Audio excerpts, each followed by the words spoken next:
Good morning, dear students. Today we will be starting the new chapter, that is chapter 5, Coal and Petroleum.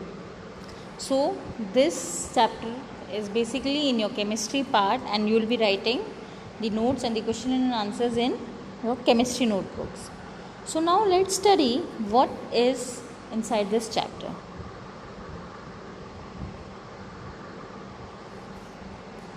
Students, as you all know that there are natural resources and which have been divided into inexhaustible and exhaustible resources.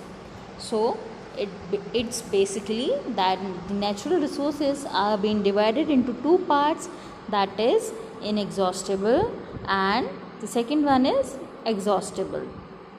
And later on the exhaustible resources are being divided into two more parts और जो हैं renewable and non renewable. बच्चों, जैसा कि आप सभी जानते हैं कि जो आपके नेचुरल रिसोर्सेज हैं वो दो पार्ट्स में डिवाइड हुए हैं, इनएग्जॉस्टेबल रिसोर्सेज और एग्जॉस्टेबल रिसोर्सेज, जो कि आगे चल के एग्जॉस्टेबल रिसोर्सेज आपके रिन्यूएबल रिसोर्सेज और नॉन रिन्यूएबल रिसोर्सेज में डिवाइड हो गए हैं। अब हम आगे पढ़ेंगे कि इनएग्जॉस्टेबल रिसोर्सेज और एग्जॉस्टेबल रिसोर्सेज क्या होते हैं।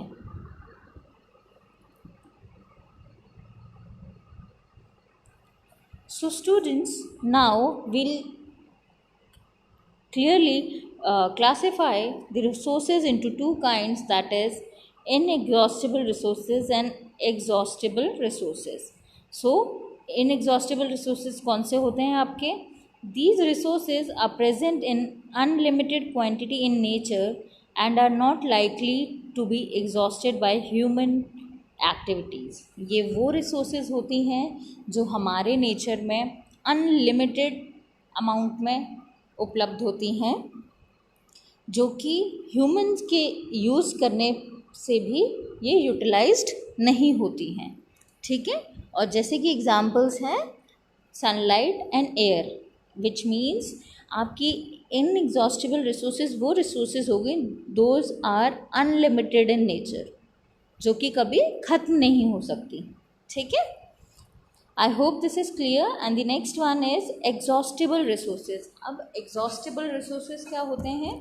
The amount of these resources in nature is limited, they can be exhausted by human activities. मतलब जो आपके जो ये रिसोर्सेज होते हैं, ये जो ह्यूमन एक्टिविटीज़ के यूजेज पे ये ख़त्म हो जाते हैं। ठीक है, जैसे ह्यूमन बीइंग्स अगर ज़्यादा यूटिलाइज करेंगे ये रिसोर्सेज तो these will be exhausted. For example forest, wild life, minerals, coal, petroleum, natural gas etcetera etcetera. ठीक है, I hope this is clear to you. अब आगे बढ़े। So students, natural resources like coal, petroleum and natural gas, these were formed from the dead remains of living organisms called fossils. So all this came to known as fossil fuels. ठीक है, अब आप इसको ऐसे समझ सकते हैं कि जितनी भी हमारे नेचुरल रिसोर्सेज हैं लाइक कोल एंड पेट्रोलियम, ये सारी चीज़ें हमारे एग्जॉस्टेबल रिसोर्सेज हो गए, और इन्हीं सारी चीज़ और these were form from the dead remains of living organism. और आपकी यही सारी चीज़ें किन से बनी हैं? These are form from the remains of the living organisms, that is the fossils, and these things are known as fossil fuels. ठीक है, I hope this is clear to you all. So now let's move forward.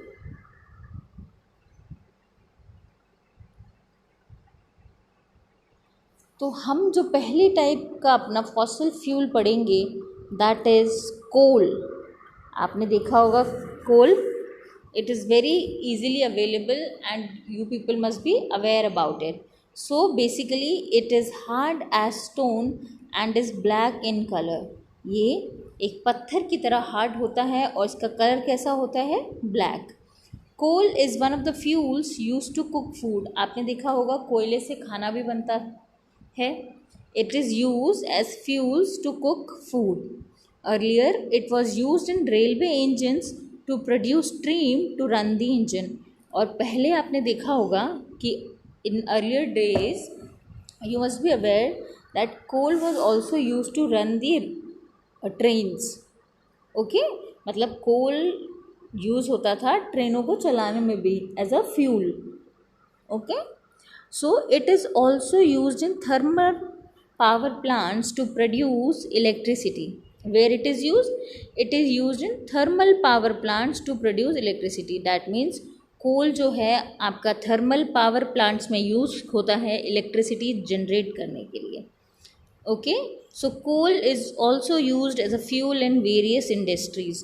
और आपका जो ये कोल है ये काफ़ी industries में यूज़ होता है as a fuel because it's cheap and it's easily available.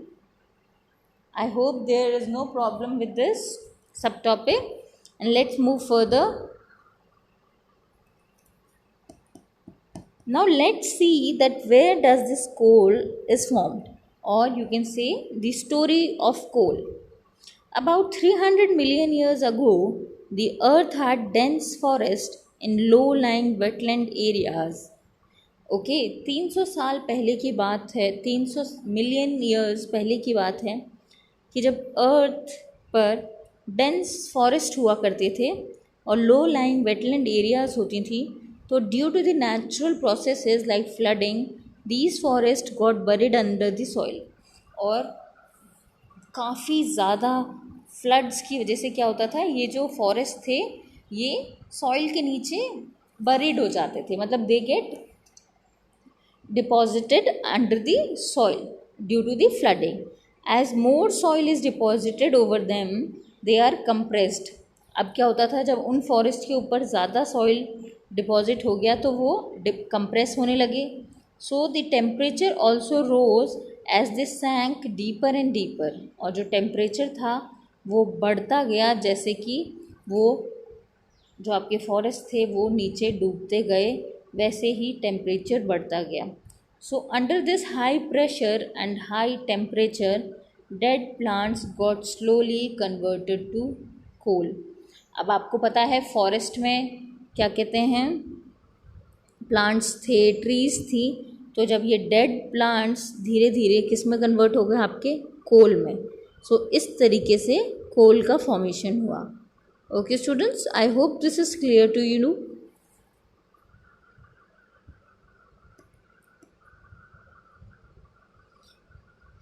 Now the second one is the coal mine. अब आप देख सकते हैं ये एक कोल माइन है जहाँ से कोल एक्सट्रैक्ट होता है. अब आप पिक्चर से देख के आप इसीलिए विजुलाइज कर सकते हैं कि कोल माइन कैसी एरिया है. With the help of heavy machineries coal is being extracted from the fields where it is mainly found. Okay,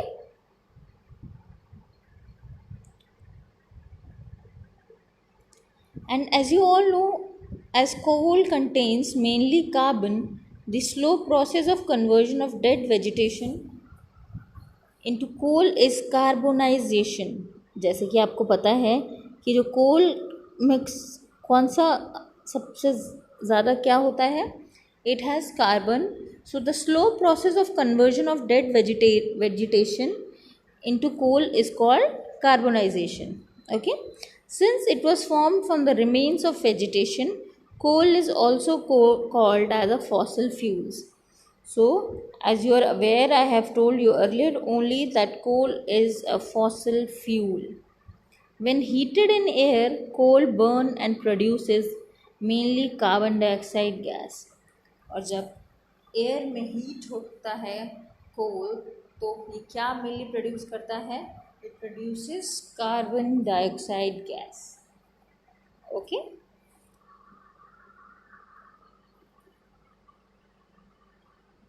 now we'll see that how coal is processed in industries to get some useful products.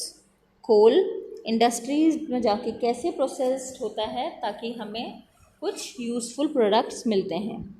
Okay, जो first product है हमारा that is your coke which is a tough porous and a black substance, जैसा कि आप इस picture में देख सकते हैं.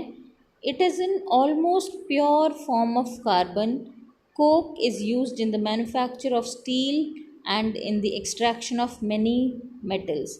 अब आप कोक के बारे में पढ़ रहे हैं जो कि एक टफ पोरस और ब्लैक सब्सटेंस है, जैसा आप इस पिक्चर में देख रहे होंगे. ये ऑलमोस्ट कार्बन का सबसे प्योर फॉर्म है. ठीक है, it is the purest form of carbon. Coke is used in the manufacture of steel and in the extraction of many metals. और कोक का यूज़ कहाँ पे होता है? जो स्टील मैन्युफैक्चरिंग इंडस्ट्रीज़ हैं उसमें, और काफ़ी मेटल्स को एक्सट्रैक्ट करने में भी. ठीक है, I hope this is clear.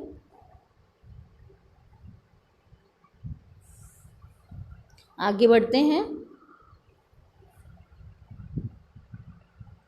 The next component is your coal tar. अब ये कोल टार क्या होता है ये पढ़ेंगे. It is a black thick liquid with a unpleasant smell. कैसी smell? With a unpleasant smell. ठीक है, it is a mixture of about 200 substances. और कम से कम ये 200 सब्सटेंसेस का मिक्सचर होता है.